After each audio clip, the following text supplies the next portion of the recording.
Welcome to Hadley Presents. I'm your host, Ricky Enger, inviting you to sit back, relax, and enjoy a conversation with the experts. In this episode, Hadley staff join us to share their favorite impactful and accessible technology. Welcome to the show, everybody. Hey. Hey, everyone. Wow, this is amazing. I can honestly not think of anything better than spending time with a few of my favorite people and discussing one of my big passions, which is technology. So, before we kick things off and get into everybody's favorite picks, we'll do just quick intros for each of you. So, first, we've got Douglas Walker, who is our Director of Research and Development, and he might sound kind of familiar to anyone who has checked out our Apple workshops. So welcome to the show, Douglas. Thanks. This is going to be a lot of fun. Great. Next up, we have Jennifer Ottowitz, who is learning expert in the Adjustment, Independent Living, and Recreation team. And you'll also be familiar with her from a few Hadley Presents, whatever the plural of that is, and also from the Resource Roundtable discussion group. Welcome, Jennifer. Hi, happy to be here. Great to have you. And next up then is Tiffany Mpofu, who is learning expert in assistive technology, has joined our team fairly recently. She used to be on the Adjustment, Independent Living, and Recreation with Jennifer, and now we're happy to have snagged her for ourselves on the assistive technology team. You'll also know her from Get Up and Go and Travel Talk discussion groups. Welcome, Tiffany. Hello. I'm excited to be here. Great. So good to have you. And finally, Steve Kelly, you've been on a Hadley Presents or two, also learning expert in assistive technology. And people may have heard you on Get Up and Go with Tiffany and our new Book Nook discussion group. Welcome, Steve. Hey, everyone. Delighted to be here. All right. So, with those introductions out of the way, we get to move on to the fun bit of the program, which is to talk tech. It is so amazing to have you all here. We thought about doing this because we all have a lot in common, but we each approach things differently as well. And some of us love technology for its own sake. We love playing with all of those gadgets and gizmos and jumping right into the software and hardware. And some of us use technology because it's sort of a necessary thing and it finds a place in our lives. Even though we may not be in love with the concept of technology, the things that it can do for us, that's where technology really shines. So I thought it would be really nice to just get everyone's perspective on how they use technology and what kinds of things each of us chooses to pick up on a daily basis, kind of the things that we just adore and can't live without. I happen to know what each person has chosen for their favorite technology, but no one else on the panel here knows what each of the others has chosen. So it'll be kind of a fun reveal here. First, I think let's start with Tiffany. What did you choose for your can't live without technology? What did you choose and why did you choose it? How do you use this technology? Now, Ricky, this is the hard part that I had with doing this, because choosing just one favorite technology was so hard to do. I will say that my smartphone is one of my favorites. And it's my favorite because I can do so many things with it. I don't have to carry around so many other devices. I have an iPhone 8 Plus. So in the Apple world, it is ancient, but it works and it does what I need it to do. So and with my phone, other than making phone calls and text messages, There's a few things that I enjoy doing on it. And one of them is doing online banking. Just being able to do that on the go is really nice. Also too, I use the camera, and not just to take pictures of scenery or selfies, but I use it for a mirror. Sometimes when you're out at a public restroom, like inside, the mirror is mounted up on the wall, and then there's maybe a sink in front of you. It's hard to get up close, so I'll use the camera on my phone. I'll use it as a mirror, just to make sure my lunch isn't showing in my teeth. My other go-to app is Visor. Visor is it's a magnifier app, and this app is my lifesaver. Like, it turns my phone into a digital magnifier, so I can contrast the colors, adjust the magnification, of course, and it also has a light function on it. If I need to read printed material on the go, or maybe I'm at a family member's house and I need to heat up something in the microwave, and their microwave doesn't look like mine and it's not set up like how mine is, I can use my magnifier or visor to adjust the settings. My phone is one of my favorites, but I do have a few others. So next up is my iPad. I have a iPad Air 4th generation. It has a 10.9 screen, so of course the screen is bigger, and I'm able to do different things on my iPad. I use the Zoom feature on it, and also on my phone too. I use Siri, Zoom, and VoiceOver, so it kind of depends on what I'm doing on my phone. But on my iPad, I mostly use Zoom, and I mostly use it for entertainment purposes. So like if I'm just kicking back out, be on social media or streaming Netflix and Hulu or playing a game or something. So that's that's what I mostly do on my iPad, and I also do internet searches. But if I want to be more productive and really focusing in on what I'm doing, like if I'm doing more extended tasks, like extended reading and writing activities, I like to use my desktop computer. I have a 32-inch monitor, so I can split the screen. I also use my video magnifier too. So like when you were mentioning, Ricky, like about the discussion groups, sometimes we have learners who may make suggestions or provide resources or some helpful information that I can quickly jot down using my video magnifier, and then be able to provide those in the resources. So that's my technology. That's my favorite. What I so love about this is that you have all of these different devices and they all serve a different purpose. So, the larger screen for the iPad is great for entertainment, or for if you're doing a little bit of reading and you're using that larger screen, and same, of course, for your computer. And then the phone, being able to use it as a magnifier is super cool, because like you said, you don't have to carry around multiple devices. You can do a lot of things with this one single device and different apps. So very, very cool. I love it. I'm not sure why I think this, but something tells me that Doug Walker may have some similar things on his list, being a self-professed Apple fanboy. So, Self-professed, yeah, and I think everybody points at that. It's probably no surprise to anybody that my devices today are Apple devices. So the first one that I want to talk about is fairly new to Apple, and this is the Apple AirTags. If you don't know what an AirTag is, it's Apple's device that's made for finding lost stuff or missing items.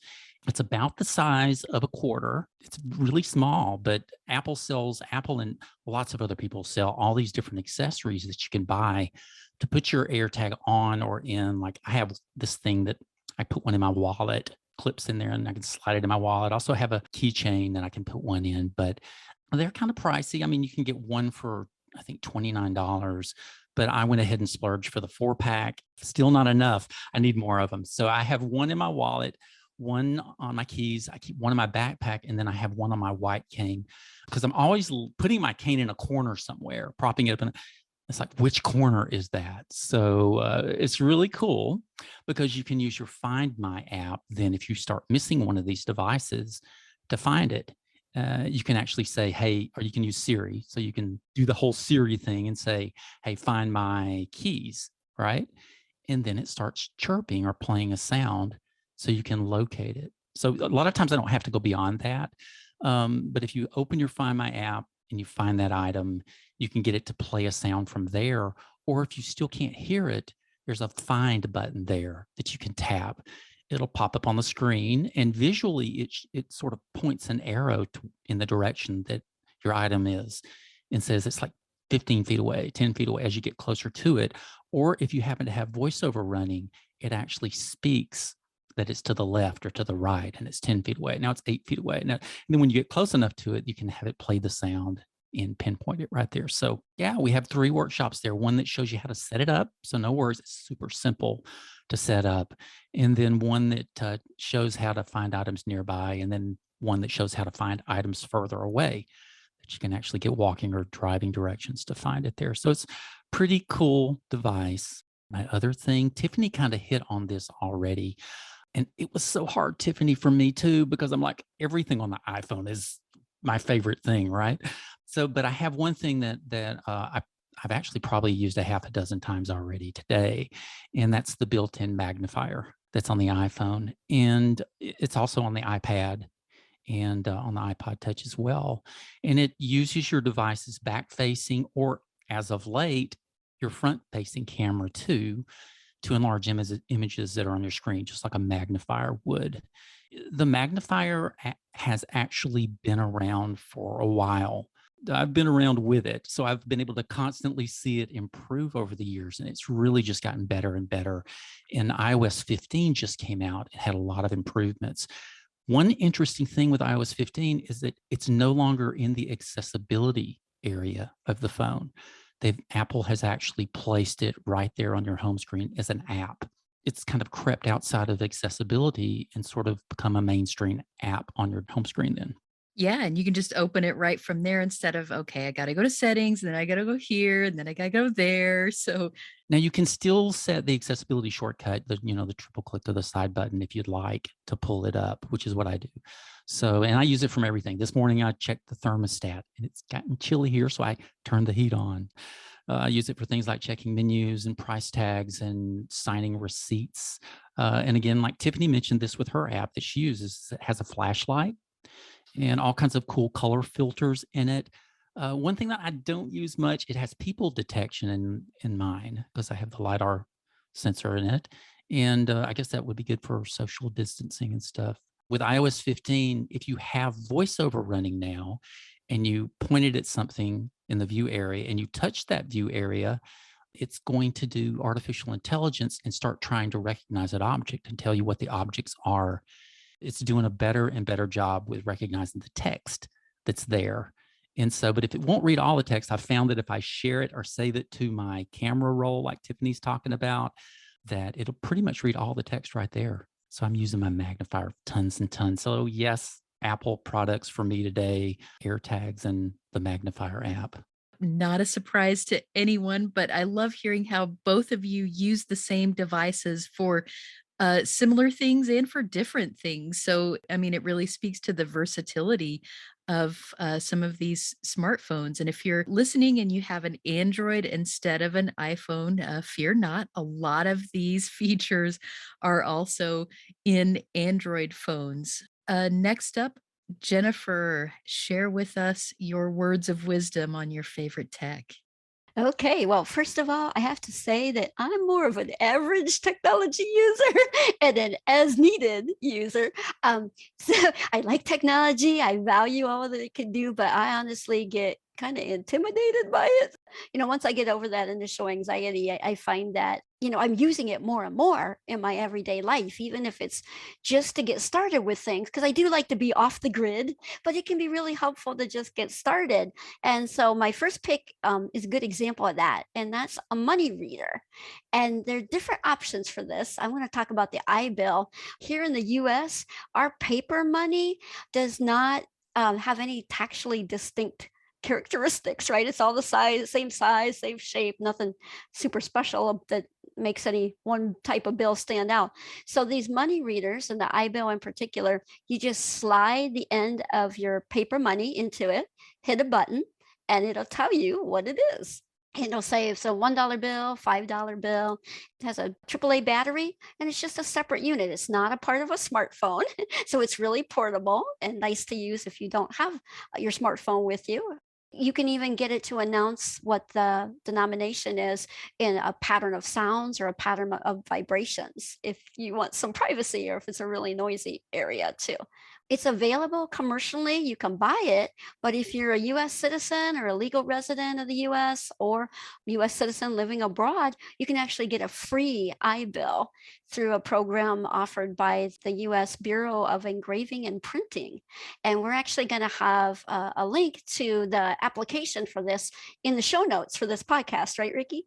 Yeah, absolutely. And if you don't have one, even if you do have a smartphone, I still carry mine because for me it's quicker and easier, honestly, than unlocking the smartphone and, making sure that there's enough light and all of that stuff.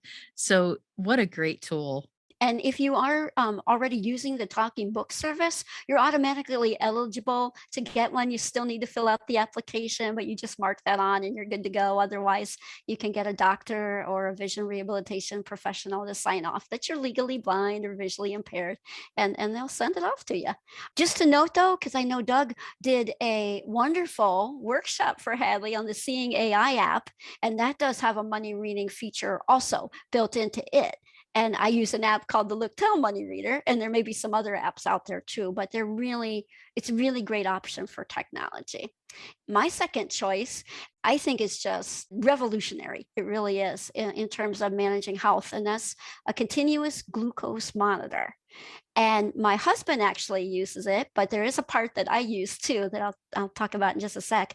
This technology will let somebody know their blood sugar levels throughout the day and night without having to stick their finger to get a drop of blood that they put on a strip, that then they get those results. And it is truly liberating for anybody who uses insulin to treat your diabetes. Insurance will cover the cost of it. There are a couple different companies that offer products, but how it works, it has a sensor that's a little wire that inserts under your skin, and that's held in place with an adhesive patch. That connects to a transmitter that's going to rest on the surface of your skin. And it's about maybe 1.5 by 1/2 inch and about 1/4 inch high. So that's how high it would stick up. And you can put this sensor transmitter kind of combo, insert the sensor itself, maybe in the back of your arm or in your abdomen.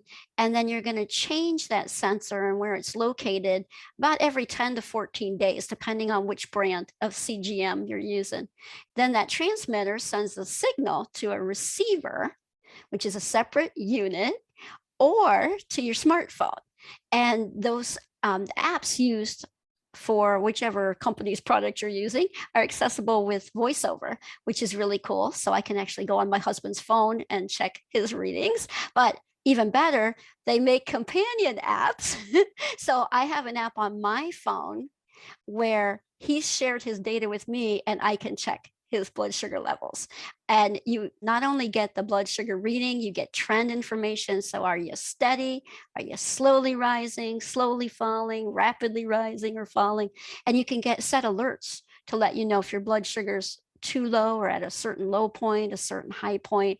And I'll get those alarms on my phone too, if his blood sugar is at a certain low point, so I can help support him in whatever he needs. It's just so great because it really helps people make more informed decisions about how they're treating their condition. What's cool is with the one he has, he can even say, "Hey Siri, what's my blood sugar?" And she'll say, "Your blood sugar is," and let him know. So it really is a game changer. Just one real quick disclaimer: we really encourage you. We're going to share some links to learn more about the two different companies. Check with your doctor to make sure that this is an appropriate choice for you, and to learn about the different options, maybe get a demo of them, and definitely for training on them. Absolutely. And you're right when you said revolutionary, just the ability to independently check your sugar and to do it easily and like literally painlessly. I mean, that has to be so, so nice. All right, Steve, you are last but certainly not least. So you're up to talk about your favorites. I loved the iBill when it first came out a couple of years ago. I got one. It seemed like I got it right through Talking Books. It was just so easy to get, and it was great to share with clients. And the magnifier, I haven't tried it with the latest upgrade. I just upgraded yesterday on my iPad, but I use the magnifier all the time too. It is terrific, and it's just gotten better. And I love the fact now that it's right there on the home screen. So that's going to make it so much easier. With all that said, my top pick, and it's not going to be a surprise to any of you guys, is actually kind of a low-tech device. It's the Talking Book player that you get free from NLS, and that's one of the reasons I just love it. If you have a disability that affects your ability to read print, you can get it at no charge. And if you don't mind, I'm just going to give out the number. It's 888 NLS READ, READ, and that's 888-657-7323. And the great thing about the Talking Book player, it's not real high technology, but it's so cool because not only is it free, it is just so easy to use. I mean, you can pull it out of the box, and in a couple of minutes, you can get it going. And if you're not able to get it going, I know where you can get a little bit of training on it. We have 2 workshops on Hadley for both the standard player and the advanced player. And what's really cool, I think, for a lot of learners is, maybe they don't have access to the internet. Maybe they're having difficulty seeing the computer screen the way that they used to. So, the whole internet thing is not available to them at the moment. And the cool thing about the Talking Book player is because it uses audio cartridges that are pretty simple, you just slip them in, you push the play button, you can get a lot of the workshops from Hadley on the Talking Book cartridges sent to you. So I see it as kind of a basic technology building block. The next device, which is kind of similar, is the Amazon Echo. And I'm surprised none of you mentioned the Echo, just because, again, it's kind of, once it's connected, you've got to have Wi-Fi in the house. If you're not a technology person, just get that 12-year-old grandson or granddaughter in there to get it set up. And once it's set up, everything can be done by voice. And once you have the Amazon Echo set up, you can do so much cool stuff. I mean, you can do the reminders and you can do the timers and all that other stuff. But, one of the things that I really love about the Amazon Echo is that you can do things like get radio reading services. And if you don't know what a radio reading service is, you are in for such a treat, because oftentimes volunteers or human beings that read the newspaper or magazine in your local area or national area, and sometimes they even read books or play podcasts, but there's probably about 10 or 12 of them out there that broadcast on the internet.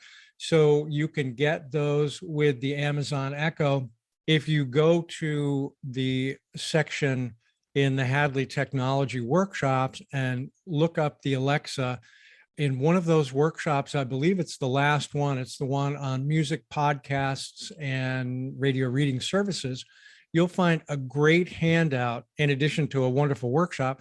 But click on that resources section and you'll get a handout that lists all of those cool radio reading services.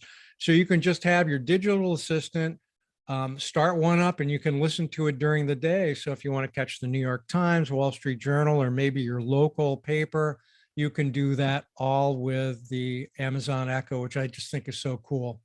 And last but not least, it's the voice dream reader app. I'm a real reader, and I use that app all the time. Just about every night I have a book that's open, and I'm using voice dream reader app to read it. It's so cool because it's not just Bookshare that you can use. You can use a wide variety of things. You can drag in a web page, you can drag in a PDF file or a Word document, or pretty much anything that you want, and just have Voice Dream Reader read it to you. And the cool thing, for low vision folks like myself, is you can just change the background and foreground color. You can change the font size, change the speed, the voice, all of that stuff. And I think it's a $10 app. So I cannot believe the value that I personally have gotten out of it. So those are my three great choices, I think, everybody.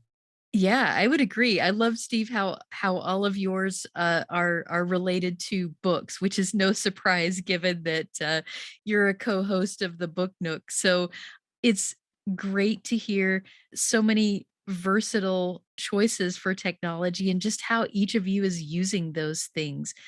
I'm happy to have gotten the chance to listen to you all, because even though I knew what your choices were, I didn't know exactly how you would explain those things and talk about how you use them in your daily lives. So it's been really, really nice.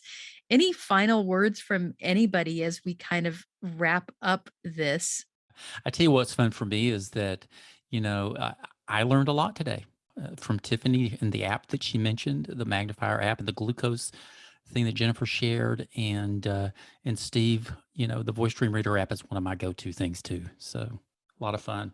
Well, and just to throw out, and everyone else on the panel, including Ricky, is a testament to this. But for anybody that's a little intimidated by technology, just dive in, explore, figure things out from trial and error. They are just experts at it. They have a real passion for it. But even if you're not, you're just an average user, a little intimidated, technology can be a really helpful part of your everyday life.